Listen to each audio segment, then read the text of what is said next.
নমস্কার বন্ধুরা, আরও একটা আবহাওয়ার আপডেট নিয়ে কিন্তু আপনাদের কাছে চলে এসেছি। তো বিস্তারিত ডিটেলস আলোচনা করব, পশ্চিমবঙ্গ ও বাংলাদেশের ওয়েদার কেমন থাকবে সমস্ত কিছু ডিটেলসে আলোচনা করব। ফেসবুক থেকে দেখলে ফলো করে নেবেন, আর ইউটিউব থেকে দেখলে অবশ্যই সাবস্ক্রাইব করে নেবেন। তোমরা ভিডিও দেখো, কেউ সাবস্ক্রাইব করো না, তো প্লিজ একটু সাবস্ক্রাইব করে নেবেন, আর ভালো লাগলে অবশ্যই লাইক দেবেন। আর আবহাওয়ার খবর মিলছে কিনা বা কোন জায়গা থেকে দেখছেন সেটা কিন্তু কমেন্ট করে জানাবেন অবশ্যই, তাহলে তোমাদের সাথে আমাদের কমিউনিকেশানটা হতে হবে। তো আমাদের কমিউনিকেশানটা হওয়া কিন্তু খুব গুরুত্বপূর্ণ। তো যাই হোক, এবার চলে আসা যাক মেন টপিকে। তো দেখতেই পাচ্ছ, একটা নিম্নচাপের একটা অবস্থান কিন্তু পশ্চিমবঙ্গ ও বাংলাদেশের যে বঙ্গোপসাগরে আছে নিচে, সেই নিচেও কিন্তু অবস্থান করছে। তো যার জেরে কিন্তু বৃষ্টিপাতের সম্ভাবনা রয়েছে। সকাল থেকে রৌদ্রোজ্জ্বল ওয়েদার কিন্তু থাকবে, সারাদিনই রৌদ্রোজ্জ্বল ওয়েদার থাকার সম্ভাবনা রয়েছে। নিম্নচাপটা কিন্তু কাটেনি পুরোপুরিভাবে, কিছুটা মেঘের অবস্থান বঙ্গোপসাগরে লক্ষ্য করতে পারা যাচ্ছে।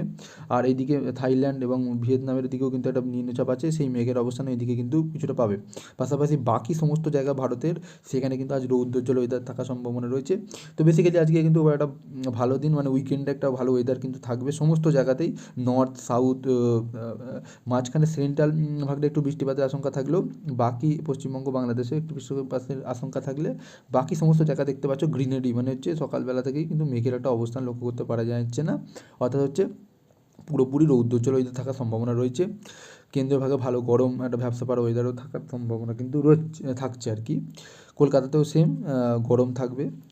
ঢাকার দিকে একটা মেঘের অবস্থান লক্ষ্য করতে পারা যাচ্ছে, ময়মনসিংহ, মদন, কিশোরগঞ্জ, কাপাসিয়া, নাগেরপুর, ঢাকা দেখতে পাচ্ছ, বগরা, এই সমস্ত জায়গাতে মেঘের অবস্থান লক্ষ্য করতে পারা যাচ্ছে।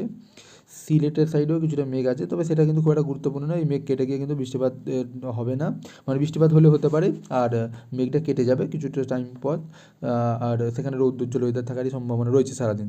বাকি তোমরা জানো, সিলেটের সংলগ্ন এলাকাতে যখন তখন বৃষ্টিপাত হয়ে থাকে, তো সেটা কিন্তু হতেই পারে।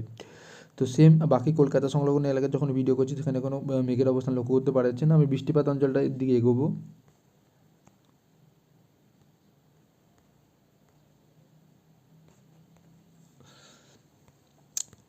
তো যেমনটা বললাম, বৃষ্টিপাত অঞ্চল এখানে দেখতে পাওয়া যাচ্ছে সকাল এই যে 7টার সময়টা আমি করে নিই, তো সেই সময়টা দেখতে পাচ্ছ এই যে সিলেটি সংলগ্ন জেলাতে বললাম, ঢাকা, কাপাসিয়া, ময়মনসিংহের দিকে অল্প সমস্ত বৃষ্টি কিছুটা আছে, মদন, কিশোরগঞ্জ, লাকাই, আগরতলা, এইদিকে মৌলভীবাজার, সিলেটের সংলগ্ন জায়গাতে বৃষ্টিপাত হবে। সিলেটে হবে কিনা আমি বলতে পারছি না, সেখানে খুব কমই আছে। বাকি এদিকে এই ঘন্টা করে বৃষ্টিপাত আছে। আর কলকাতা এদিকে খড়গপুর, বালাসোরের দিকে একটু বৃষ্টিপাত খুব কম হলেও হতে পারে, এগুলো কিন্তু কনফার্মেশন বৃষ্টি নয়, এগুলো কিন্তু হলেও হতে পারে আমি বলছি। বাকি আমি দুপুরবেলা নিয়ে গেলে সেখানে কিন্তু বৃষ্টিপাত তোমরা দেখতে পাবে, আমি কিন্তু কনফার্মেশন দিয়ে বলতে পারি কিছু কিছু জায়গায়। যেমন উত্তরবঙ্গে আলিপুরদুয়ারের দিকে কিন্তু বৃষ্টিপাত হবে, শিলিগুড়ি, আলিপুরদুয়ার, দার্জিলিং, পঞ্চগড়, কোচবিহার দেখতে পাচ্ছ, ধুলিয়ার দিকে দেখছো, নলহাটি, ধুলিয়া। আর এদিকে দক্ষিণবঙ্গে কলকাতা, হাওড়া, হুগলি, পূর্ব বর্ধমান, পশ্চিম বর্ধমান, মেদিনীপুর, পূর্ব মেদিনীপুর, পশ্চিম মেদিনীপুর, খড়গপুর সমস্ত জায়গাতে বৃষ্টিপাত হবে দেখতে পাচ্ছ। বারুইপুর, কলকাতা, খড়দা, আরামবাগের দিকেও বৃষ্টিপাত হবে, কুতুলপুর, পান্ডুয়া, হাবড়া দিকে সমস্ত জায়গাতে কিন্তু তমলুকের দিকে বৃষ্টিপাত অঞ্চল এখানে কিন্তু আছে, তোমরা দেখতে পাচ্ছ অন স্ক্রিনে। আমি টাইমটা বাড়াবো, বৃষ্টিপাতে কী অঞ্চলটা বাড়ছে না কমছে এটা দেখবো। এই 16টার দিকে যাই, 4টের সময় দিকে কিন্তু ভারী বৃষ্টি বর্ধমানের দিকেও হচ্ছে, আর এদিকে উত্তরবঙ্গের দিকে সমস্ত জেলাতে কিন্তু দেওঘর সাইডেও কিন্তু বৃষ্টিপাত হচ্ছে। সেম কিন্তু বাংলাদেশের ক্ষেত্রেও হচ্ছে। কলকাতা সংলগ্ন এলাকাতে বৃষ্টিপাতটা থাকছে 4টের সময় পর্যন্ত, তারপর কিন্তু আস্তে আস্তে কেটে যাবে। রাত্রিবেলা দেখো এদিকে সিলেটের দিকে কিন্তু আবার বৃষ্টিপাত বাড়ছে, গুয়াহাটি, সিলেট এই সমস্ত দিকে কিন্তু বৃষ্টিপাতটা বাড়ছে, এবার উত্তরবঙ্গের দিকে কিছুটা বৃষ্টিপাত বাড়ছে।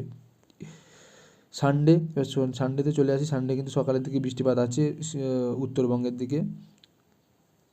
দুপুরবেলার দিকে চলে আসবো, দুপুরবেলা তেমন খুব একটা বৃষ্টিপাত নেই, তবে 3টের সময় করে কিছুটা বৃষ্টিপাত কিন্তু দক্ষিণবঙ্গের সমস্ত জেলাতে দেখতে পাওয়া যাচ্ছে। পাশাপাশি যে নিম্নচাপ যেটা আছে, সেই নিম্নচাপটা কিন্তু প্রবেশ করছে এদিকে বিশাখাপত্তনম, উড়িষ্যা, ভুবনেশ্বর থেকে বৃষ্টিপাত ঘটাচ্ছে, এবং আরব সাগর থেকেও কিছুটা মেঘ প্রবেশ করে এদিকে আহমেদাবাদ এবং হায়দ্রাবাদ, মুম্বাই, বেলাগাভি, কর্ণাটকা এবং গোয়ার দিকে বৃষ্টিপাত কিন্তু ঘটাতে পারে।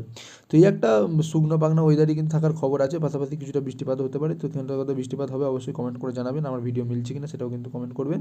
আর যেটুকু আপডেট আলিপুর আবহাওয়া দপ্তর এবং উইন্ডি থেকে জানাচ্ছিল সেটা কিন্তু জানিয়ে দিলাম, আর বেশি বলবো না কারণ বেশি আপডেট দেওয়ার মতো কিছু নেই। ধন্যবাদ, বাই বাই।